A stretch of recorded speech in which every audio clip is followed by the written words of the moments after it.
खोल दे पंख मेरे कहता है परिंदा, अभी उड़ान बाकी है, जमीन नहीं है मंजिल मेरी, अभी आसमान पूरा बाकी है। तो नाउ हेलो डियर स्टूडेंट्स। तो आज हम कुछ बात कर लेते हैं। बहुत सारे बच्चों की प्रॉब्लम होती है, वो कहते हैं, इनफैक्ट पूछते हैं मुझसे कि पढ़ाई में कंसंट्रेशन कैसे बढ़ाएं, कैसे पढ़ें, हम भूल जाते हैं, याद नहीं होता। और एक्चुअली केमिस्ट्री सबसे प्रॉब्लम आती है केमिस्ट्री में, पढ़ते हैं, याद करते हैं, फिर भूल जाते हैं। तो आज उन्हीं बातों को लेकर हम चलते हैं। तो आज की क्लास आपके लिए बहुत स्पेशल है। मुझे उम्मीद है कि आप इस क्लास को देखने के बाद अपने आप को पढ़ने से नहीं रोक पाएंगे। तो क्या क्या पॉइंट्स हैं हमें ध्यान रखने हैं। सबसे पहले आप अपना डिस्ट्रक्शन देखें। तो बेटा डिस्ट्रक्शन आपका कैसा है। डिस्ट्रक्शन हमारा दो तरह का होता है। तो डिस्ट्रक्शन में एक होता है इंटरनल और एक होता है एक्सटर्नल।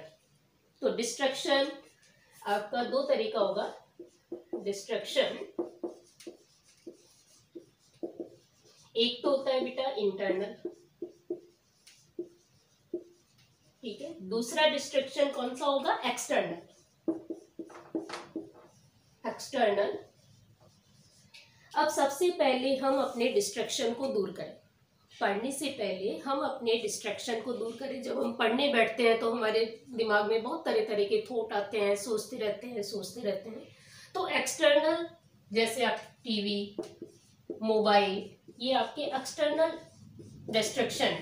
तो इनसे तो हम आसानी से दूर हो सकते हैं। आपने स्विच ऑफ कर दिया, 1-2 घंटे जब आपको पढ़ना है आप स्विच ऑफ कर दें, टीवी मोबाइल से दूर रहें।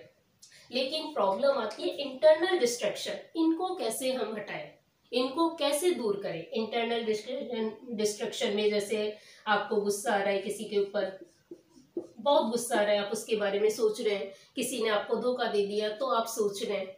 तो इंटरनल डिस्ट्रक्शन हमारे बार बार में दिमाग में आता रहता है, तो वो हमें फोकस नहीं होने देता। तो इंटरनल डिस्ट्रक्शन को दूर करने के बाद हमारे पास दो चॉइस है। फर्स्ट चॉइस, अब ये आपके ऊपर है कि आप कौन सी चॉइस लेते हो, फर्स्ट चॉइस और सेकंड चॉइस। फर्स्ट चॉइस तो क्या है बेटा, हम उसके बारे में दिन रात सोचते रहे। तो फर्स्ट चॉइस तो ये कि हम अपने आप को उसके में सोचते रहेंगे। तो सोचते रहेंगे तो क्या होगा, आप ये कहते हो कि भाई हम 5 घंटे सोते हैं, 5 घंटे सोने के बाद भी हम थके हुए हैं। क्यों? क्योंकि हम उसके बारे में सोच रहे हैं और जो कुछ नहीं कर रहे, हम अपना समय बर्बाद कर रहे हैं। तो इसका मतलब हम तो 24 घंटे सो रहे हैं। 5 घंटे सोना नहीं, अपना समय बर्बाद करने का मतलब है हम तो 24 घंटे सो रहे हैं। अब दूसरी सेकंड चॉइस है, आप मेडिटेशन करें, ध्यान लगाएं। मेडिटेशन में शुरू में प्रॉब्लम आती है, आपको वो थॉट आएंगे, आप उनको नेग्लेक्ट करें। सोचें, पॉजिटिव सोचें। आप किसी को आइडियल मानते हैं तो आप उसके आइडियल, आपके पेरेंट्स हैं या आपके कोई फ्रेंड है या आपका कोई गुरु है, उनके बारे में सोचें, पॉजिटिव सोचें, मेडिटेशन करें।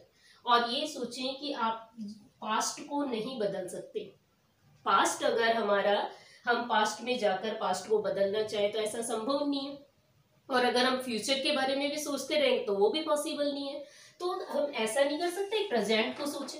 अगर आपने प्रेजेंट को ठीक कर दिया तो फ्यूचर तो अपने आप अच्छा हो जाएगा। यही प्रॉब्लम है ना। तो इंटरनल डिस्ट्रक्शन को हम इस तरह धीरे धीरे दूर कर सकते हैं। टाइम लगेगा बट सॉल्यूशन जरूर है। अगर प्रॉब्लम है तो उसका सॉल्यूशन जरूर मिलेगा। आपको बस इतना ध्यान रखना है कि हमें अपने आप को मेडिटेशन से और पॉजिटिव सोच से आगे बढ़ाना है। नाउ नेक्स्ट पॉइंट है अपने पास, जैसे सपोज कई बार क्या प्रॉब्लम होती है कि जीएफ और बीएफ समझते होंगे कुछ बच्चे। तो जीएफ और बीएफ क्या है, गर्लफ्रेंड एंड बॉयफ्रेंड। आजकल प्रॉब्लम सबसे ज्यादा डिस्ट्रैक्शन हो रहा है GF and BF, girlfriend and boyfriend. तो बेटा बहुत डिसअपॉइंट होगे, पूरी लाइफ खराब हो जाएगी आपकी। रियलिटी में आओ, ये सब प्यार व्यार सब धोखा है। प्यार व्यार सब धोखा है। गर्लफ्रेंड है, बॉयफ्रेंड है, गर्लफ्रेंड महंगी गिफ्ट मांगती है तो बॉयफ्रेंड क्या होता है, वो चोरी करना, झूठ बोलना, कई तरीके गंदी आदतें उसमें आ जाती है। अब सपोज करें कि गर्लफ्रेंड वाइफ हो जाती है, ओके, और बॉयफ्रेंड सपोज करें हस्बैंड। तो कभी आपने देखा है वाइफ कभी भी हस्बैंड से महंगे गिफ्ट नहीं मांगेगी, क्योंकि वो जानती है कि भाई अपने हस्बैंड की हैसियत क्या है ना। जैसे गर्लफ्रेंड को बॉयफ्रेंड बैठा के नुमाइश करता है, इस तरह कभी कोई हस्बैंड अपनी वाइफ की नुमाइश करता है? नहीं करता। तो आप बेटा रियलिटी में आओ। ये बातें किसी को बहुत कड़वी भी लगेगी, कुछ बच्चों को, पर रियलिटी में आइए आप लोग, रियलिटी में आए। तो वाइफ से पहले तो हमारे पेरेंट्स भी हैं। पेरेंट्स को कभी भी धोखा नहीं दें, धोखा इन्हें तो देना ही नहीं है बिल्कुल भी। कभी धोखा ना दे पेरेंट्स को, क्योंकि उनको विश्वास है कि आप पढ़ रहे हैं, आप उनको खुश रखें। खुश कैसे करेंगे? उनको रिजल्ट दें, मेहनत करें, अपना 100% एफर्ट लगाएं। और आपको पता है भगवान भी उन्हीं की हेल्प करते हैं जो अपना 100% एफर्ट लगाते हैं। अपना एफर्ट तो लगाएं आप, आपको रिजल्ट जरूर पॉजिटिव मिलेगा। अगर हम सच्चे मन से अपने एफर्ट लगाते हैं, 100% एफर्ट लगाते हैं, तो आपको उसका रिजल्ट अवश्य मिलेगा, जरूर मिलेगा। तो ये है बात हुई। अब प्यारे बच्चों, रियलिटी में आओ, आप खूब मेहनत करें। अब हम थोड़ा सा बात कर लेते हैं कैसे स्टडी करें, स्टडी किस तरह की जाए। सबसे पहले आपको याद है हमारे प्राइम मिनिस्टर नरेंद्र मोदी जी ने भी कहा था, सुबह उठकर जल्दी सुबह उठकर ब्रह्म मुहूर्त में भी पढ़ें।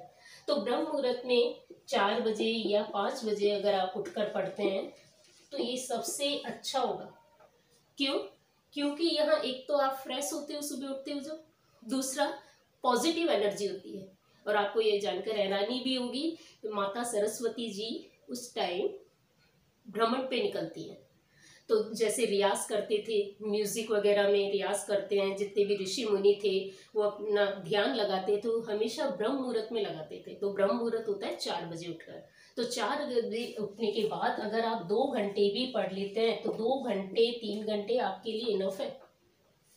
ओके, तो कोशिश करें 4 बजे उठने की। 21 दिन तक आप फॉलो करें, आपको आदत हो जाएगी। धीरे धीरे प्रॉब्लम आएगी पर आप उसके हैबिचुअल हो जाएंगे। तो फर्स्ट पॉइंट तो ये समझ में आ गया कि आपको सुबह जल्दी उठना है। दूसरा, बेड पर कभी नहीं पढ़े। बेड पढ़ने के लिए है, पढ़ने के लिए नहीं। जब आपको नींद आए तभी बेड पर बैठें, अदरवाइज आपको टेबल एंड चेयर का यूज करना है। हमेशा बैठकर पढ़ें, टेबल चेयर को यूज में लें। समझ में आई इतनी सी बात? और क्या करना है आपको? टाइम टेबल नहीं बनाएं। आपको भी ये क्या कह रही है मैडम कि time table, no time table, कोई टाइम टेबल वो बनाते हैं जिन्हें अपने खेलने के लिए टाइम निकालना है, टीवी देखने के लिए टाइम निकालना है, एक्स्ट्रा वर्क के लिए टाइम निकालना है। जिन्हें स्टडी करनी है उनके लिए तो टाइम ही टाइम है, उनको टाइम टेबल बनाने की क्या जरूरत है। तो टाइम टेबल केवल वही बनाते हैं जो जिन्हें खेलना होता है, घूमना फिरना होता है। जिन्हें स्टडी करनी है उनके लिए कोई टाइम टेबल नहीं है। टाइम टेबल फिक्स नहीं करना चाहिए। ओके, जितना मन करे, जितने घंटे आप पढ़ सकते हो, जितना घंटे आप पढ़ सकते हो पढ़ें, मन लगा सकते हो जितने घंटे आप मन लगाकर पढ़ें। फोकस जरूरी है, सबसे बड़ी बात है फोकस। आप जो पढ़ रहे हो क्वालिटी पर ध्यान दें, नॉट क्वांटिटी, क्वालिटी। आपने कितना पढ़ा, वो टॉपिक आपको कितना याद हुआ, क्वालिटी पर ध्यान दे, क्वांटिटी पर नहीं। आपने 10 पेज पढ़ लिए, 20 पेज पढ़ लिए और आपको याद तो कुछ हुआ ही नहीं।